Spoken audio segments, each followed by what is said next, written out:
In understanding the process of respiration, the next part is the energy. So previously we are already discussed the source of energy to the living organisms is the food. What type of food living organisms get to get energy? All these things discussed. Now coming to the form of energy. In which form living organisms stored energy, how it is utilized, all these things now we are going to understand. So in living organisms, energy usually comes from carbohydrates. Usually carbohydrates are undergoing oxidation to release energy. The most common respiratory substrates undergo oxidation in majority of organisms are carbohydrates. Then rarely uncommon proteins, fats and even organic acids are used as respiratory substrates in some plants under certain conditions. In the last session also discussed.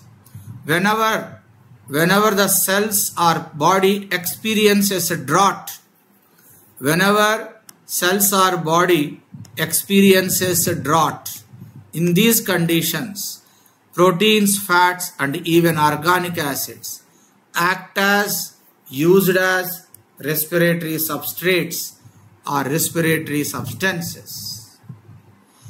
So under certain conditions, what are those conditions? That means drought conditions.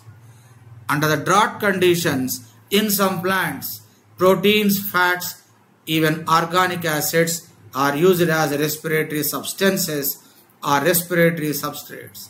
Otherwise, in common conditions, carbohydrates are the most common respiratory substrates. Then, during oxidation within the cell, whenever oxidation is going on within the cell, all the energy contained the respiratory substrates. Most important point, not released freely into the cell. Whenever respiratory substrates are undergoing oxidation, when respiratory substrates are undergoing breakdown, whatever the energy present in the substrates is not released into the cell freely. That is the one important point. One more important point is that entire energy is not released in one step, in a single step. That means in multi-step, the energy is released. When any respiratory substrates undergoing breakdown or oxidation within the cell, whatever the energy released, it is not released freely into the cell. That is one important point. And one more thing is, it is released in the form of sequential steps, but not in a single step. Another character related to the energy. So energy is released in a series of slow stepwise reactions, reaction by reaction. How energy is released in a series of slow stepwise reactions, we are going to understand in the coming metabolic pathways, glycolysis and Krebs cycle. So in every living organism, during the oxidation of respiratory substrates, energy is released in a series of slow stepwise reactions. These reactions are controlled by enzymes. All the reactions are enzyme controlled reactions. They are controlled by enzymes. This energy is trapped as a chemical energy in the form of ATP. Very, very important. So once by means of stepwise chemical reactions, slowly energy liberation takes place. But that energy is trapped in the form of a chemical energy What is the name of the chemical energy means? ATP. Full name of ATP, adenosine triphosphate.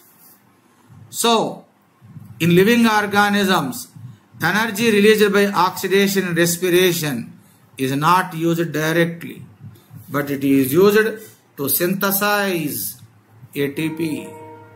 Very, very important understanding it is. Very, very important understanding. Whatever the energy released by the oxidation during respiration, it is not used directly. It is used to synthesize. It is used to manufacture ATP. Once energy is stored, energy is converted in the form of ATP. Then this ATP further undergo broken down whenever or wherever energy requirement is there. Whenever or wherever energy need is there to the cell or a life process or a life activity, at that time breaking of ATP takes place. What is the reason? ATP is the most easily available form.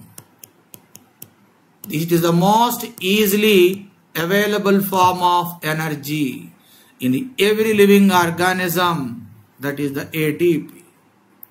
So, whatever energy released during the oxidation of respiratory substrate, it is directly converted into ATP. From ATP, living organisms obtain energy whenever or wherever energy requirement is there. Because of this reason, due to this reason, ATP is said to be energy currency of the cell. So, ATP acts as a energy currency of the cell.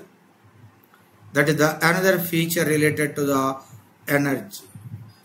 The energy trapped in ATP is utilized in various life activities, in various energy requirement processes, that is called life process of the organisms.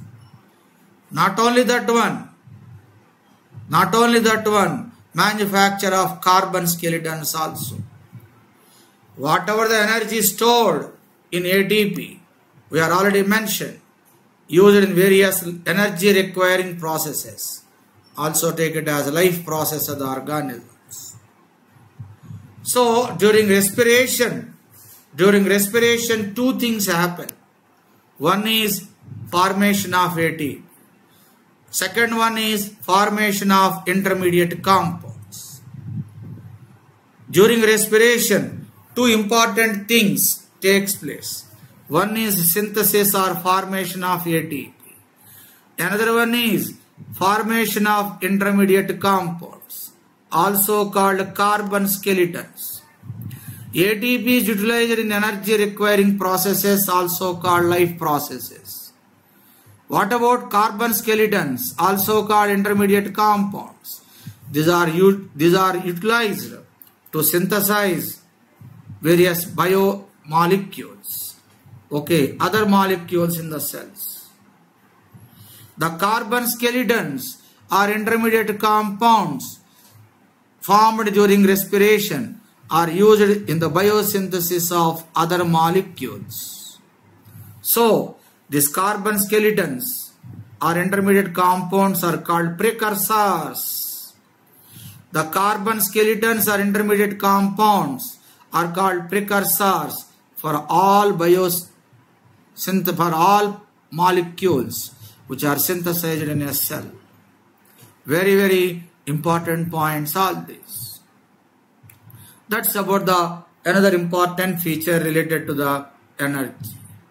Coming to the ATP. What is the full form of ATP? Adenosine triphosphate. In the ATP, a nitrogen base is present, a sugar is present, and 3 phosphates are present. In adenosine triphosphate, a sugar, a nitrogen base, and 3 phosphates are present. What are those 3 phosphates? Alpha phosphate, beta phosphate, gamma phosphate. In adenosine triphosphate, 3 types of phosphates are present: alpha, beta, and gamma. Nitrogen base present in the ATP is adenine. The nitrogen base present in the ATP. The sugar present in the ATP, ribose sugar. What type of sugar present in the ATP? Ribose sugar. Then 3 phosphates: gamma phosphate, high energy rich phosphate; beta phosphate, average energy rich phosphate; alpha phosphate, less energy rich phosphates. So in ATP, 3 phosphates are present: alpha, beta, gamma. Gamma phosphate contain more energy. Beta phosphate contain average energy. Alpha phosphate contain less energy. So, conclusion: ATP is a energy rich ribonucleoside. Very, very important point.